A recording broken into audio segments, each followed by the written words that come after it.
नमस्कार, स्वागत है आपका स्टॉक 2020 में। और आज का दिन काफी अहम है क्योंकि बाजार में बेहद तेज उतार चढ़ाव दिखा रहा है। एक नई कप्तान पूजा त्रिपाठी हमारे साथ जुड़ी है आज। Good morning Pooja. Good morning. चलिए देख लेते हैं पिच रिपोर्ट कैसी है, ग्लोबल मार्केट क्या हाल है। तो जो आप देखेंगे ये अमेरिकी बाजारों में एक जबरदस्त गिरावट देखने को मिली, क्योंकि अगर आप ऊपरी स्तर देखें कल दिन के दौरान डाउ जोन्स का फ्यूचर्स 200 पॉइंट करीब ऊपर था, जो 225 पॉइंट नीचे गिरा, तो बहुत जबरदस्त गिरावट है। और आप एशियाई बाजारों में भी देखेंगे तो वहां पे भी तगड़ी कमजोरी के साथ इस समय ट्रेड होता हुआ दिख रहा है। और एसजीएक्स निफ्टी भी आपको वही संकेत दे रहा है। निक्के में तो जबरदस्त गिरावट है। एसजीएक्स निफ्टी संकेत कर रहा है कि गैप डाउन ओपनिंग होगी और अच्छी खासी गैप डाउन, क्योंकि 2 दिन से जो तेजी हुई है वो कहीं न कहीं आज गिरावट में तब्दील होती हुई दिखेगी। पूजा, जो तस्वीर बन रही है ग्लोबल मार्केट की, वैसे में आपकी स्ट्रेटजी क्या होगी? जी, स्ट्रैटेजी बताने से पहले सबसे पहले तो मैं आपको जन्मदिन की हार्दिक शुभकामनाएं देना चाहूंगी। Thank you so much. Happy birthday. And उम्मीद करते हैं कि आपको ऐसे ही अच्छे रिटर्न्स मिलते रहे और आज भी आप जीते। स्ट्रैटेजी से शुरुआत करें तो सबसे पहले बाजार में उतार चढ़ाव का माहौल जरूर है, लेकिन इसी के साथ साथ पॉजिटिव न्यूज भी काफी ज्यादा है। तो उस लिहाज से मेरे जो प्लेयर्स हैं, सिलेक्टर्स का मानना है कि कुछ स्टॉक्स में आज तेजी देखने को मिल सकती है। तो उसके अकॉर्डिंग मैं काफी ऑप्टिमिस्टिक हूँ कुछ स्टॉक्स को लेकर। और सबसे पहले मेरा जो स्टॉक होगा उसमें डॉक्टर रेड्डीज में मैं खरीदारी की यहाँ पर राय दूंगी। कल भी ये स्टॉक में एक मजबूती के साथ बंद हुआ और सिलेक्टर्स मान रहे हैं कि लोअर लेवल से इस स्टॉक में एक खरीदारी देखने को मिल सकती है। न्यूज ये भी निकल कर आ रही है कि डायरिया के एक ड्रग को मार्केट और डिस्ट्रीब्यूट करने के लिए कंपनी को एक्सक्लूसिव राइट्स मिल चुके हैं और रेलिका ब्रांड के अंदर कंपनी नेपाल और इंडिया में इस प्रोडक्ट को मार्केट करेगी। तो एक पॉजिटिव डेवलपमेंट यहाँ पर कंपनी के लिए, जिस लिहाज से हम मान रहे हैं कि आज इस काउंटर में तेजी देखने को मिल सकती है। स्टॉप लॉस 39.57 और टारगेट 41.59 लगाकर चलने की राय। जो दूसरा काउंटर होगा टेलीकॉम सेक्टर, भारती एयरटेल। कल कैबिनेट ने स्पेक्ट्रम शेयरिंग को मंजूरी दे दी थी, जिसको कि माना जा रहा है कि ये कंपनी के लिए काफी ज्यादा पॉजिटिव खबर है। तो आज भी उस पॉजिटिव न्यूज के चलते आज भी हम उम्मीद कर रहे हैं कि एक तेजी देखने को मिल सकती है। इसके अलावा एक और पॉजिटिव डेवलपमेंट यहाँ पर निकल कर आ रहा है।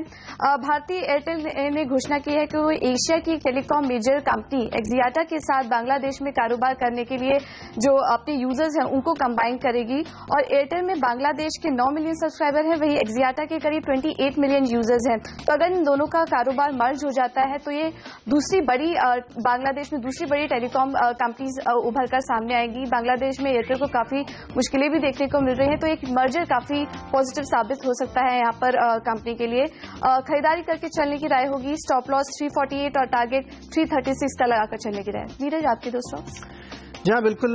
थोड़ा सा मूड हमारे सेक्टर्स को लगता है कि बिकवाली की तरफ है। एमटेक ऑटो पहला स्टॉक होगा और परसों भी हमने इसको शॉर्ट कर दिया। कल इसमें एक अच्छी रिकवरी देखने को मिली थी, 8-10% स्टॉक ऊपर बंद हुआ, क्योंकि पूरा बाजार एक फैंसी ट्रेंड में था, तो वहां पे एक अपसाइड देखने को मिला। लेकिन आज सेक्टर्स को लगता है कि इसमें फिर से बिकवाली हावी होती दिखेगी आपको और यहाँ पे कमजोरी के साफ संकेत दिख रहे हैं। तो प्रॉफिट बुकिंग का एक अच्छा मौका और शॉर्ट करने का भी मौका यहाँ पे होगा। 28 रुपए के लक्ष्य के साथ एमटेक ऑटो में पोजीशन बना सकते हैं आप। और तमाम सारी नेगेटिव खबरें इसके साथ जुड़ी हुई हैं। अब खबर ये आ रही है कि जो कैस्टेक्स इनकी दूसरी कंपनी, उसकी भी एक जांच होने वाली है, सेबी उसकी भी नजर रख रही है। तो लगातार नेगेटिव है, बिकवाली करते चले। हिंडाल्को अगला स्टॉक होगा। इसमें भी कल एक ट्रेडिंग बाउंस देखने को मिला था ऊपर की तरफ। ये एक बहुत अच्छी अपॉर्चुनिटी हुई। लगातार सेक्टर्स आपको सलाह दे रहे हैं कि जब भी राइज हो तो वहां पे शॉर्ट के बेहतरीन मौके बनते हुए दिखेंगे। तो हिंडाल्को चूंकि मेटल पैक पूरा हमें लगता है कि आज थोड़ा सा वीक होगा, जहां एक्सक्लूसिवली कुछ खबरें उनको छोड़ करके, अदरवाइज यहां पे एक कमजोरी के संकेत दिख रहे हैं। 72 रुपए के लक्ष्य के साथ हिंडाल्को में बिकवाली करें और 79 रुपए के आसपास स्टॉप लॉस लगा के ट्रेड करें। और इसी के साथ वक्त है अब मिस्टर डिपेंडेबल का।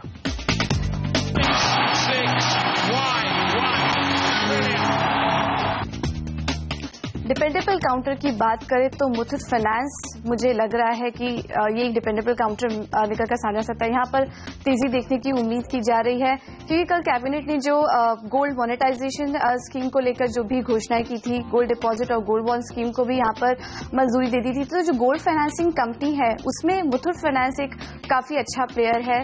तो काफी सारी पॉजिटिव न्यूज यहाँ पर कंपनी के लिए निकल कर आई है। बैंक अब इनको कम ब्याज दरों पर यहाँ पर लैंडिंग कर सकती है, तो काफी पॉजिटिव पॉजिटिव न्यूज यहाँ पर कंपनी के लिए। इसके अलावा एक और खबर निकल कर आ रही है कि मुथूट फाइनेंस एनसीडी के जरिए करीब 250 करोड़ रुपए जुटाएगी, जिसके जरिए कंपनी के जो एग्जिस्टिंग लोन्स हैं उसको रीपे करेगी और जो भी अपने आगे की उनकी जो स्ट्रैटेजीज है निवेश करने की, वहां पर इस फंड को यूज करेगी। तो उस लिहाज से आज के कारोबारी सत्र में एक डिपेंडेबल काउंटर हो सकता है मुथूट फाइनेंस। स्टॉप लॉस 160 और टारगेट 170 का लगाकर चलने की राय। मेरा डिपेंडेबल होगा टाटा मोटर्स, और यहाँ पे सिलेक्टर्स खरीदारी की सलाह दे रहे हैं। उनका मानना है कि कल भी स्टॉक की देखी तो एक बेहतरीन रिकवरी देखने को मिली थी। इसमें जो तमाम सारे क्यूज हैं वो नेगेटिवली जितने फैक्टर्स हैं वो कहीं ना कहीं डिस्काउंटेड हैं। चाइना में बिक्री घटी है, वहां के रेवेन्यूज कम हुए हैं, वो डिस्काउंटेड है। लेकिन ये सारे प्राइस इन होने की वजह से ही कल भी इसमें और इससे एक दिन पहले भी इसमें आप देखेंगे तो लोअर लेवल्स पे अच्छी खासी खरीदारी इसमें देखने को मिली है। होप करके हम चल रहे हैं कि आज भी ये ट्रेंड कंटिन्यू रहेगा।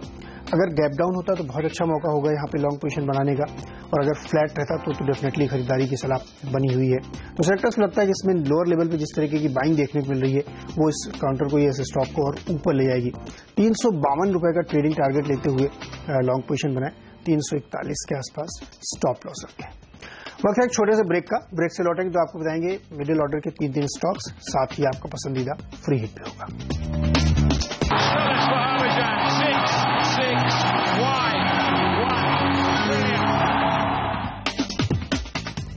मिड ऑर्डर खिलाड़ियों की बात करें तो सबसे पहले मेरी खरीदारी की राय होगी यहाँ पर एनटीपीसी पर।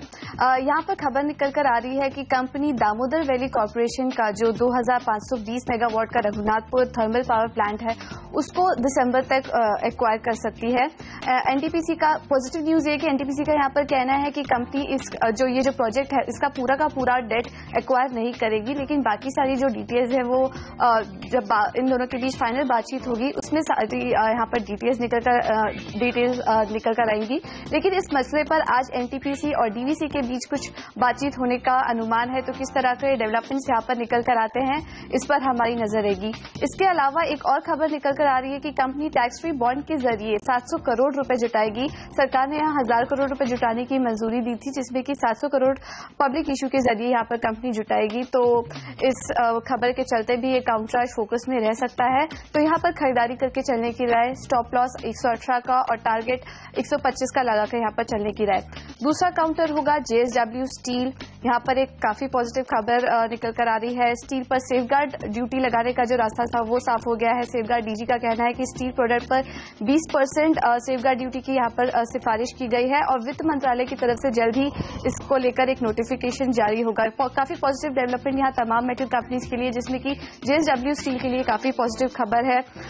डीजी का कहना है कि उनको कंपनियों की तरफ से काफी सारी कंप्लेंट्स आ रही थी कि जो भी इंपोर्ट्स यहाँ पर किए जा रहे हैं कुछ चुनिंदा स्टील को लेकर, वो इन कंपनियों के लिए काफी बड़ी थ्रेट है। तो अगर ये इस नोटिफिकेशन के बाद मेटल कंपनीज में तेजी यहाँ पर देखने को मिल सकती है। तो जेएसडब्ल्यू स्टील में खरीदारी करके चलने की राय, स्टॉप लॉस 960 और टारगेट 1010 का लगाकर चलने की राय।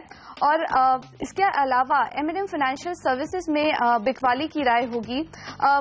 मेट की तरफ से घोषणा हुई है कि कमजोर मानसून यहाँ पर देखने को मिला है, 15% कम बारिश हुई है, तो उसके चलते रूरल डिमांड पर असर पड़ सकता है, जिसमें कि महिंद्रा फाइनेंशियल सर्विसेज काफी बड़ा प्लेयर है, काफी बड़ा रूरल प्लेयर है। पिछले क्वार्टर में भी जो कमजोर मानसून थे और कमजोर रूरल डिमांड था उसके चलते कंपनी के कैश फ्लो पर काफी ज्यादा असर पड़ा था। मुनाफे में हमने देखा था कि 42% की गिरावट हुई थी और ग्रॉस एमपी के जो लेवल थे वो 8% तक पहुंच चुके थे इसी रीजन की वजह से। और इस बार भी घोषणा निकल कर आ रही है कि कमजोर मानसून देखने को मिल सकता है। तो एम&एम फाइनेंशियल सर्विसेज में आज बिकवाली करके चलने की राय, इस काउंटर में कमजोरी देखने को मिल सकती है। स्टॉप लॉस 254 और टारगेट 242 का लगाकर चलने की राय। नीरज, आपके मिड ऑर्डर प्लेयर्स कौन से होंगे? तो यूनियन बैंक पहला स्टॉक होगा और यहाँ पे शॉर्ट करने की सलाह सिलेक्टर्स दे रहे हैं। उनको लगता है कि कल इसमें एक अच्छा बाउंस देखने को मिला था, लेकिन वो आज गिरता हुआ दिखेगा। कमजोरी के संकेत साफ बने हुए हैं। कल 2 दिन से बैंकिंग सेक्टर्स में बहुत तेजी देखने को मिली थी, लेकिन अब कहीं ना कहीं वहां पर फिर से एक बार मुनाफा वसूली हावी होती हुई दिखेगी। तो 165 के लक्ष्य के साथ यूनियन बैंक में बिकवाली करें। हमारा राजा, इसमें भी पिछले 2 दिनों करेक्शन के बाद कल एक बाउंस आया था, 4-5% स्टॉक ऊपर गया था, लेकिन अब फिर से सिलेक्टर्स को लगता है कि इसमें करेक्शन होगा। ऑलरेडी इस स्टॉक को देखेंगे तो बहुत शानदार रिटर्न्स ने दिखाए हैं, बड़े इन्वेस्टर्स की तरफ से काफी खरीदारी हुई है। ग्रोथ वाथ सारी कुछ ठीक है, लेकिन अब कहीं ना कहीं ये ओवर वैल्यूड दिख रहा है। इस वजह से इसमें प्रॉफिट बुकिंग होगी। 910 के लक्ष्य के साथ हमारा राजा ने भी शॉर्ट पोजीशन बनाया उत्तम गलवा में, लेकिन खरीदारी की सलाह होगी। कल जो जैसा भी पूजा ने बताया आपको कि एक 20% की सेफ गार्ड ड्यूटी लगाई गई है 200 दिनों के लिए, तो तमाम सारे जो प्लेयर्स हैं इस सेगमेंट के उनको थोड़ा फायदा निश्चित तौर पर हो सकता है। हालांकि कंपनियां अब ये कह रही है कि 30 से 40% तक की ड्यूटी लगानी चाहिए, 20% अभी भी कम है, लेकिन ग्रेजुअली जिस तरह से सरकार सामने आ रही है उससे स्टॉक्स को डेफिनेटली फायदा होता हुआ दिखेगा। तो उत्तम गलवा में नजर रखिए, हमें लगता है कि 35 रुपए का लक्ष्य आसानी से आज हासिल करता हुआ दिखेगा। 32.50 के आसपास स्टॉप लॉस रखें। और अब वक्त है फ्री हिट स्टॉक का।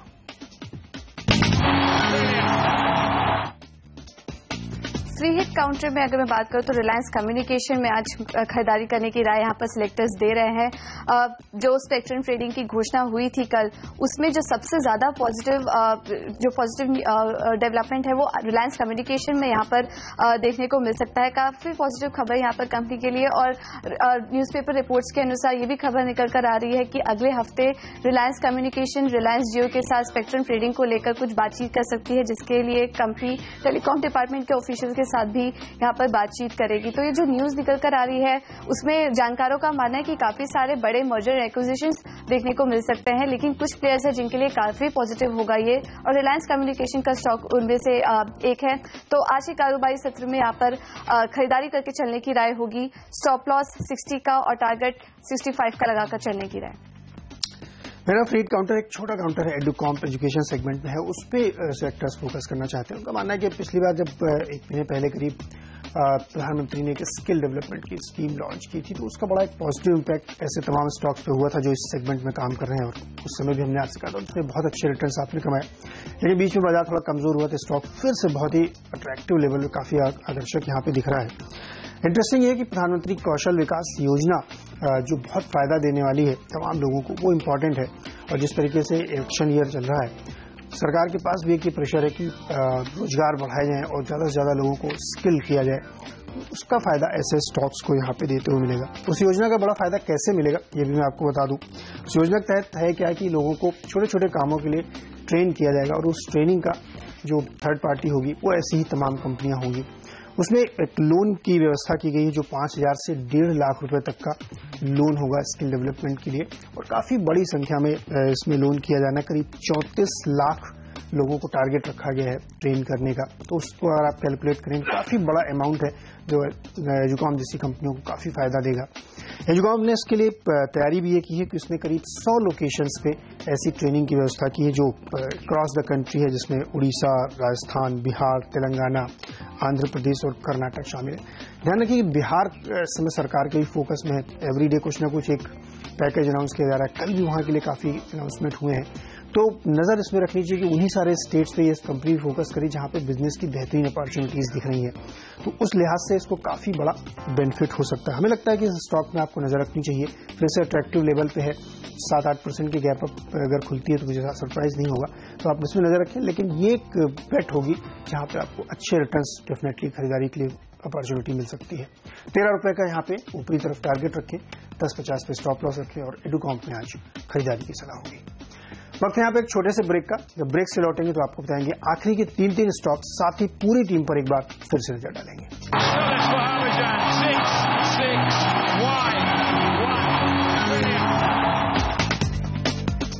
अब आखिरी के 3 प्लेयर्स की बात करें तो शुरुआत टाटा स्टील के स्टॉक्स के साथ करेगी। यहां पर खरीदारी करने की राय होगी। स्टील पर जो सेफगार्ड ड्यूटी की मंजूरी दे दी है वो तो एक पॉजिटिव खबर है ही तमाम मेटल काउंटर्स के लिए, वो टाटा स्टील के लिए भी काफी पॉजिटिव है। लेकिन एक और डेवलपमेंट यहां पर देखने को मिल रहा है, एक बड़ी उपलब्धि मिली है टाटा स्टील को। कंपनी का जो कलिंगनगर का ग्रीनफील्ड प्रोजेक्ट है, वहां पर कोक का प्रोडक्शन 19 मई से जो चालू हो चुका था, अब उस वहां पर कंपनी ने एक नया माइलस्टोन अचीव कर लिया है। डेडलाइन के पहले ही काफी ज्यादातर प्रोडक्शन कंप्लीट हो चुके हैं, और कंपनी ने कॉन्फिडेंस जताया है कि जल्द ही वहां से क्रूड और सेलेबल स्टील रोल आउट करेंगे। तो एक काफी पॉजिटिव डेवलपमेंट यहां पर कंपनी के लिए होता हुआ नजर आ रहा है। यहां पर खरीदारी करके चलने की राय, स्टॉप लॉस 234 और टारगेट 246 का लगाकर चलने की राय। इसके अलावा वेदांता पर बिकवाली करने की राय होगी। मूडीज की एक रिपोर्ट निकल कर आई है जिसमें उन्होंने वेदांता और केन इंडिया की जो मर्जर है उसको लेकर थोड़ी आशंका जताई। उनका कहना है कि दोनों के मर्जर को लेकर कुछ अड़चन यहां पर देखने को मिल सकती है। शेयर होल्डर्स की जो मीटिंग होगी वो यहां पर कुछ ऑब्जेक्शन यहाँ पर लगा सकती हैं। और इसके अलावा जो कंपनी के long term corporate credit rating है उसको भी यहाँ पर कंपनी ने घटाकर BBB- की रेटिंग दी है। तो नेगेटिव न्यूज यहाँ पर कंपनी के लिए स्टॉप लॉस 103 और टारगेट 95 का लगाकर चलने की राय। इसके अलावा वेदांता के अलावा केन इंडिया में भी बिकवाली की राय होगी। क्रूड ऑयल के प्राइसेस में यहाँ पर गिरावट देखने को मिल रही है, जिसकी वजह से हमारा अनुमान है कि आज इस काउंटर में कमजोरी देखने को मिल सकती है। और मूडीज की जो रिपोर्ट आई है, जैसा कि हमने को बताया, वेदांता और केन इंडिया के मर्जर को लेकर उस पर भी स्टॉक में एक नेगेटिव रिएक्शन देखने की उम्मीद की जा रही है। सिलेक्टर्स मान के चल रहे हैं कि कमजोरी देखने की उम्मीद, स्टॉप लॉस 155 और टारगेट 144 का लगाकर चलने की राय। 3 शेयरों में आखिरी में NMDC होगा पहला स्टॉक, और यहाँ पे शॉर्ट करने की सलाह है। 97 के आसपास का टारगेट लेते हुए इसमें बिकवाली करके चले। विप्रो ये भी थोड़ा सा वीक दिख रहा है, KDR में देखेंगे तो वीकनेस देखने को मिली, तो यहाँ पे सेक्टर्स पर एक दबाव देखने को मिलेगा। 544 के लक्ष्य के साथ इसमें बिकवाली करके चले। और अंत में JSW एनर्जी, पिछले 2-3 दिनों में इसने अच्छा रिटर्न आपको दिखाया होगा, लेकिन अब फिर से फिजल आउट होता हुआ दिखेगा। 72 रुपए के टारगेट के साथ JSW एनर्जी पे शॉर्ट पोजीशन बनाई जा सकती है।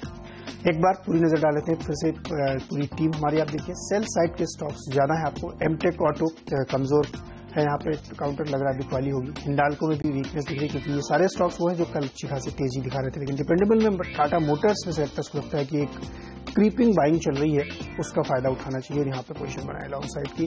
यूनियन बैंक बिकवाली की काउंटर है, बिल्कुल यहाँ पे दबाव देखने को मिलेगा। अमारा राजा सारी तेजी अब धीरे धीरे इसमें से फिजल आउट होती हुई, इसलिए बिकवाली करके चले। लेकिन उत्तम गलवा अच्छी खबरें हैं, क्योंकि सेफगार्ड ड्यूटी 20% तक लगाई गई है, तो वो एक पॉजिटिव इनके लिए हो सकता है, खरीदारी की राय होगी। एडुकॉम फ्री हिट स्टॉक है, और यहाँ पे सेक्टर्स को लगता है कि जबरदस्त गेंस मिलेंगे, क्योंकि ये बहुत ही वेल पॉइज्ड है ग्रोथ के लिए। लेकिन NMDC, विप्रो और JSW एनर्जी तीनों ही स्टॉक में बिकवाली की सलाह होगी। तीनों ही काउंटर यहाँ पे कमजोर दिख रहे हैं, और कल के जो FNO पोजीशंस आप देखेंगे तो शॉर्ट साइड की पोजीशन बनाने की पूरी संभावना है, और काफी कमजोर ये सारे काउंटर दिख रहे हैं। तो सेल साइड के स्टॉक्स में भी टीम में ज्यादा मिलेगा आपको। पूजा और जी, मेरी टीम में बाय साइड के स्टॉक्स ज्यादा मिलेंगे। काफी सारी पॉजिटिव न्यूज है, तो उसके चलते हम उम्मीद कर रहे हैं कि शायद इनकाउंटर्स में आज तेजी देखने को मिल सकती है। डॉक्टर रेड्डीज में खरीदारी करके चलने की राय। भारती एयरटेल मुथूट फाइनेंस होगा हमारा डिपेंडेबल स्टॉक, वहां पर खरीदारी करके चलने की राय।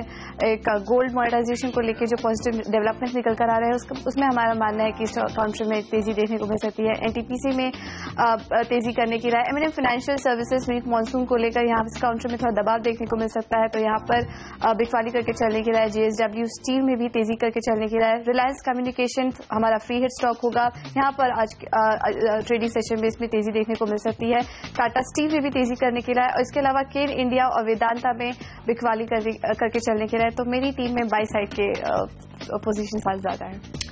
चलिए, इसी के साथ पूजा और मुझे इजाजत दीजिए, लेकिन आप कहीं मत जाइए, क्योंकि ब्रेक के तुरंत बाद अनिल और हर्षदा लेके आएंगे मार्केट काउंटडाउन, और तमाम दिग्गजों के साथ आपकी बातचीत करेंगे, और उसके साथ ही CNBC बाजार पे होगा मॉर्निंग ट्रिकर।